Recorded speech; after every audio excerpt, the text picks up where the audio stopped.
Welcome to the Millcreek Government Channel. I'm Judy, Zelina, and today we're going to be talking about MYAA. MYAA has been a very, very important part of Millcreek sports for many, many years. And here to tell us a little bit about their new programs and the programs that they have in place, things coming up, I have John Frey. John is the president. Thank you for joining us. And we also have the vice president, Mark Harris. Thank you. Thank you for joining us. John, how long have you been involved with MYAA? Well, my involvement actually on the board has been a little bit shorter than most. I've been on the board for about 4 years. I've been the president for the past couple of years. We've lived in Millcreek for 12 years, and my kids, when we moved here, got involved in sports. So I guess I was involved in the organization from a coaching and an involvement standpoint for the last 12 years since we moved here, but formally on the board for the last 4 years. And Mark, how did you get involved? Started way back 27 years ago when we moved back to Millcreek, and I got involved as a coach at that time with T-ball, and my older son was involved at the Pony League level, which is now the Junior League, and became a coach, assistant coaches, those type of things, and just moved on with my kids through the different programs. Well, like we said, it's been here for many years. Let's briefly talk about the background of MYAA. When did it start, and why did they decide to start this organization? Well, I think it started in 1954, okay. So we've been around for just about 58 years now, so it's been around a long time. Long time. And, you know, in reading back some of the old documents, you know, I think it was basically started to give the kids in Millcreek an opportunity to play some organized sports. It was to better the kids, give them an opportunity to play on teams, to learn to, you know, follow rules and instruction and all those things that sports brings to you. So I think it was set up with that in mind. And you know, I think we've tried to maintain that a little bit through the years and stay with those themes, and then adjust as time goes along. I mean, the effect of like the health and the well-being and fitness of kids has become more and more important, and I think as that happens, our role grows a little bit. But it's been a part of the Millcreek community for 58 years, and we'll be here for a long, long time. Now, do you have to be a Millcreek resident to participate in these sports? Absolutely not. We offer the programs to primarily the Millcreek, you know, community, but it is open to non-Millcreek residents as well. There are some limitations on some of our Little League rules that prohibit that. They have some boundaries that we have to observe. Okay. But basically, it's open to any resident in the area. Okay. Now, MYAA has a motto. What is that motto? Well, one of the things that we've added, and I really should have let Mark address this because it really came from him, but we've been using the theme that we're Erie Area's premier youth sports organization. Okay. And we're a little bit different than a lot of youth sports organizations or youth baseball organizations, is that a lot of times that's what they are. They run a youth baseball program, or they might run a youth basketball program. We run all kinds of sports, so we have more than that. We have football, we have boys and girls basketball, we have baseball and softball, we even have swimming through our MIST program. So we have a multiple of other programs, and we're adding programs. So we look at it a little bit more like we want to be able to expand, and as you just talked about, beyond Millcreek and reach out into the entire area. And you know, that's kind of where what we've used to help drive the program. And as we go on to improve and to add to our programs, improve what we're currently doing, make them better, whether it's the facilities, whether it's the sports themselves, offering varying levels of competitiveness from, you know, we are still a rec league primarily, but we are starting to cater a little bit, trying to help the people that are a little more competitive on down, and making a true experience for everybody, because people have different needs that they want from their youth sports programs. Now, how do you decide what new sports you're going to add? You talked baseball, basketball, softball, football, and we were talking that you're going to be looking into adding some different sports. Yes, basically it comes from a variety of sources. Sometimes it'll be a community input. Someone said, how about starting, ping pong or whatever it might be, volleyball, etc. So we evaluate that as an organization, see if it has a need out there. Is there a fit for us to have that happen? So that's how that develops. We get committees together to review, the cost involved in bringing that on. Again, is there a need for it, and go from there. Now in the spring, of course, all of our thoughts go to softball and baseball. And I know in the spring your teams start getting formed and you have sign-ups. When do the teams actually start forming? We'll start to form our teams either in like late March, early April. Okay. So the teams start to get put together at that time. And we have varying ways that we do it. At some of the younger levels, we try to form teams based upon geographic locations so that your team is more, quote unquote, a neighborhood team. Kids in the same school, same area. As they get a little bit older, we start to do the draft system where you can draft kids onto your team. There's varying rules to that as well, but it allows, as they get a little older and the competition side of it takes over a little bit more, then you can even things out competitively a little bit more. Younger ages, more instructional, trying to teach kids basic fundamentals of the sport and being a part of a team. So we kind of do it in a couple of different ways. But we'll start to put those teams together in late March, early April, and then we begin our practices in about mid-April with games starting. Some baseball starts around May 1st, the rest of it usually around the middle of May. Okay. What ages are we talking about here? I would say it varies by program that we have. In baseball, softball, we start with T-ball, which are 5- and 6-year-olds, all the way up through senior league in both softball and baseball that are up through age 18 or 19. Okay. So full gambit there. Well, you've had some changes though in your baseball structure, haven't you? Yeah, we've changed a little bit of our structure in our 9 to 12-year-old age bracket, which is the kind of primary area that Little League, where we're affiliated with Little League. That's kind of a main target area for Little League baseball, and we see it on TV in Williamsport and all that stuff. What we have done is we've taken that age group, and in the past we've broken it into 2 groups, 9 and 10, 11 and 12. We have enough numbers in Millcreek and we have enough kids playing in teams that what we decided to do after doing some research, Rick Rowan, who's one of our board members, did some real good research of other communities that have the numbers that we have and how they handle that. And what we're going to do is we're going to break that into 3 groups. What it does is a couple of things. It allows us to kind of develop kids or put kids more into an area of their competitiveness. So if you're ultra competitive, you're going to compete to play in this top league. If you're younger and maybe not as competitive, there's a middle section, and then there's the kind of the beginning of that, and it'll break out, I think, fairly evenly and fairly nicely, and giving everybody what they're trying to get out of the program. There's going to be I'm sure some headaches and dealing with changing and how we do it. And my son, I thought he'd play in this league, but now you have him in this league. But those are the things we can work through. I think it just allows, as everybody knows, a 9-year-old from 9 to 10 to 11 to 12, those kids can change dramatically in 1 year. They can change dramatically in a couple months. Exactly. And this just allows us to put kids where we think that their experience in playing with us will be a little bit better.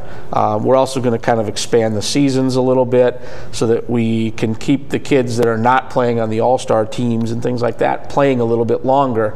And it just, I think, fills a little bit of a void. So we made these changes really with the idea that we need to kind of address this for everybody, top to bottom. And since that's kind of one area, age group that kind of gets lumped together, this seemed to make a little bit of sense. And I think with you doing it that way, it makes it a much more enjoyable experience for the child. They don't feel that they're not up to par or not meeting, some qualifications that others are showing. Very true. Yes. And that's, kids feel that pressure to compete sometimes, right. and they just maybe aren't that competitive. Mm-hmm. They may be talented, but they just really don't want to play at that ultra competitive level. So I think it allows, and that's the biggest thing. We want the kids and the parents' experience with MYAA to be as positive as possible. Yes. And I think this is just one way that kind of helps that out a little bit. Again, maybe not perfect for everybody, but I think overall as a group, I think we're going to make the experience better for more people, and that's the key. Yeah, I think so too. Are there tryouts? Does a child have to try out to participate in a sport? In most of our sports, there's an evaluation process. Again, as John said, there's for the draft that would go on, so there's a evaluation process, a tryout, if you would. But everybody makes the teams. There's no cutting of anybody on the programs. So that's. And I think that's so important. We think so. We've seen over the years with my own sons, and where you may be a phenom at age 8 because you're mature. Maybe had some better coaching at that time, but by the time you're 12, everybody else catches up, or vice versa. They're not so good at age 8, but they become mature a little later. So by having participation by everybody, they'll fall into their areas that they need to be. That is wonderful. Now, I do have to tell you guys, I cannot tell you how many people believe MYAA is a Millcreek Township organization, and I think that comes from the wonderful relationship you guys have with our Parks and Recreation Department, especially Jim Sperry, correct? Absolutely. Our relationship with Jim is really, and the township as a whole, has really allowed us to start to grow, to improve things. As an individual organization, there's just no way that we could continue to do the things that we've done over the years. And we are starting to make a lot of improvements at our fields, whether it's new infield dirt for our baseball and softball fields, improving the backstops and the fences, spraying programs to keep weeds under control, mowing, all these things. There's just no way that as an organization that we could do that. We would have to charge families ridiculous sums of money that they wouldn't want to play then, and that's not what we want it to be. No. So our relationship with Jim and the supervisors has allowed us to continue to grow, and we work together. And the best part of it is that we may not have a formal tie together where we're formally part of the township, but I think our relationship is strong enough that we kind of are together. And we all understand the importance, and I would put the school district in that in some degree too, because we use a lot of school district property for activities and events, and whether it's games or practices. And the school district is a great partner of ours, and really I think that's the key. We all look at each other as a partner, helping each other in our community, and that makes it just that much more successful. Now, where do you play the sports? Is it different fields and different venues throughout Millcreek Township? Yes, again, it depends on the program. The last I knew, I think we had 18 different baseball, softball fields. Wow. Around the area that we participate in, that we're doing the maintenance on and playing our games and practicing. Football's the same way. They're practicing and playing at different games at different fields, so all of that needs to be maintained, etc. Basketball, we have a program up at Family First, so that's where all of our games are played now, is up at Family First, because they have open gym time up there on their basketball court, so it varies. Okay. Now, what is the cost to participate in these sports? Well, the cost will vary depending on the sport. And it's typically going to be somewhere in the, most of our sports now are somewhere between right around $40 to $50, up to maybe $60 or $70, depending on the sport. Depending on the sport. Yep. And the season and that. So it can vary just a little bit, but it's most of the time it's in that range. All right, what about uniforms? Do they have to purchase their own uniform? No, we provide, in most cases, I'm going to say like in football, we provide pretty much everything. All the equipment? Yeah, Okay. They have all the equipment. I think a mouth guard is about it, and maybe some of the underclothes that you wear under your pads, it would be yours. In baseball and softball, we provide them with jerseys and hats. And we have other equipment like catcher's gear, and we have helmets and things like that. They have to provide baseball pants, obviously shoes, gloves, things like that. We have bats, so that they don't have to buy a bat, although a lot of people do. So it depends on the sport. Again, basketball, there's not as much involved. We provide a shirt, so as a uniform. So we always provide like the jersey for sure, and then depending on the sport, a little bit more of the materials needed. Okay. Then what do you spend the money, the MYAA money on? Where does that go?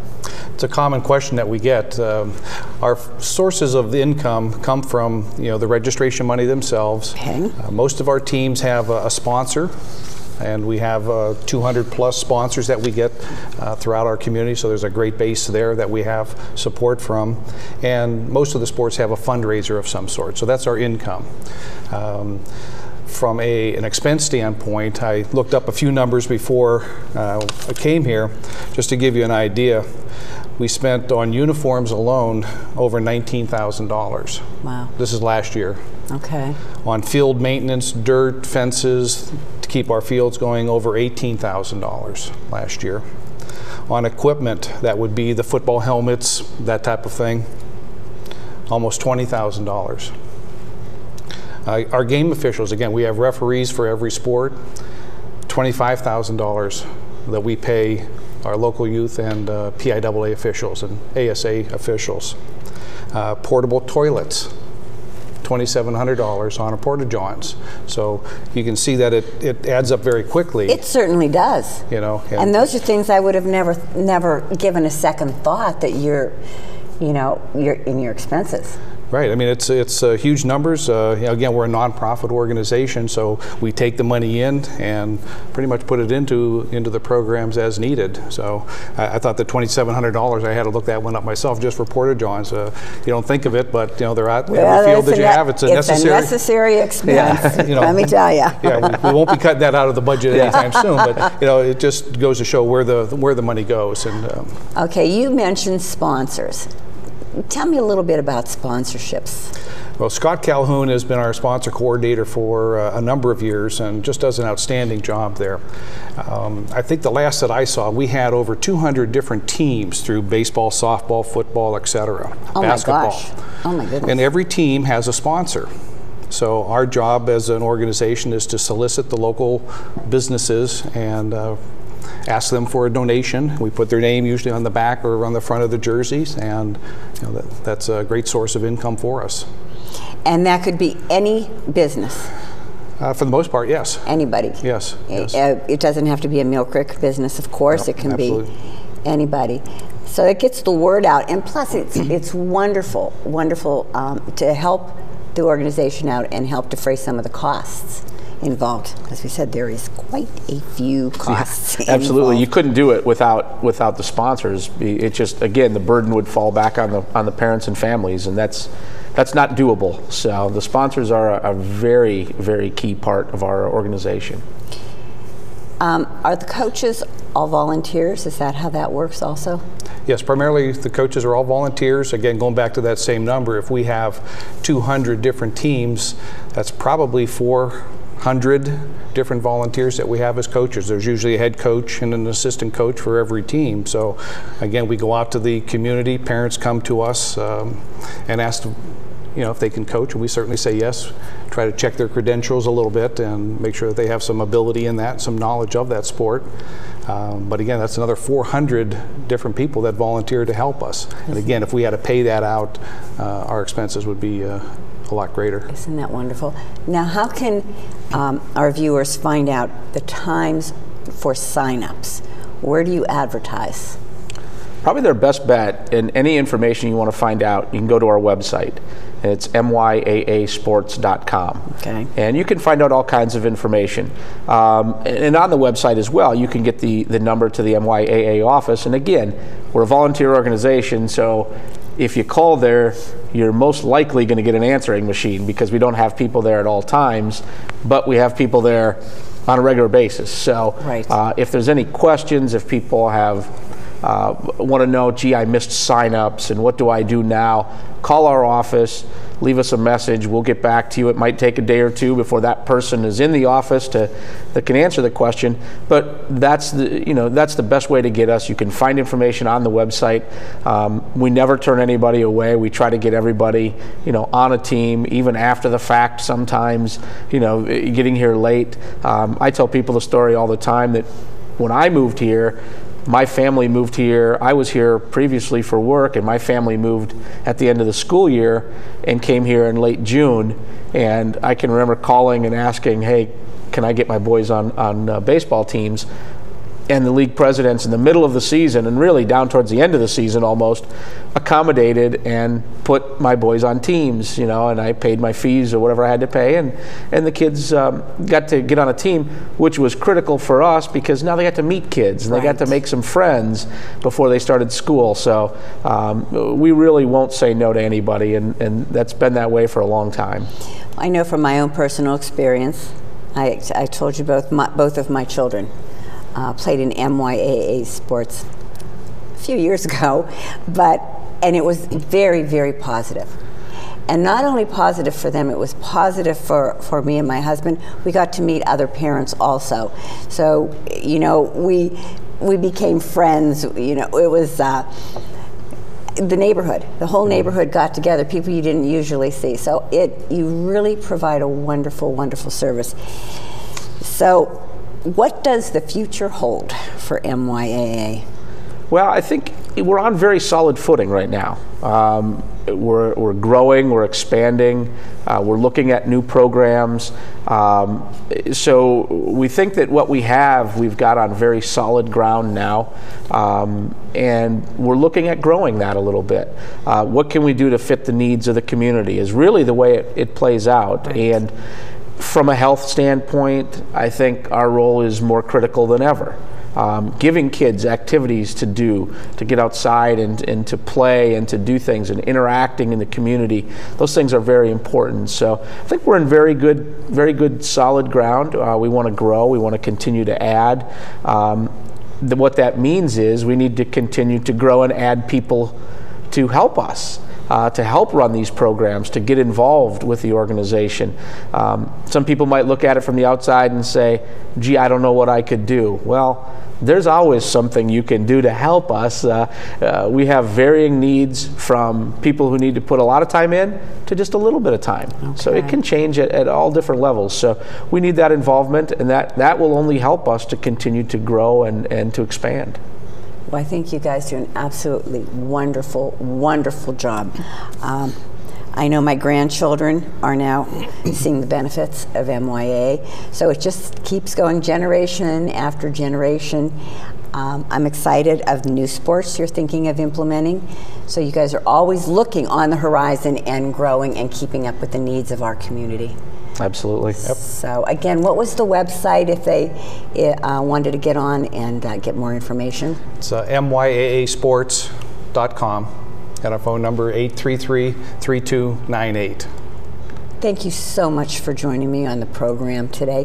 And viewers, if you're interested in volunteering, please give them a call. Like John says, there's room for everybody.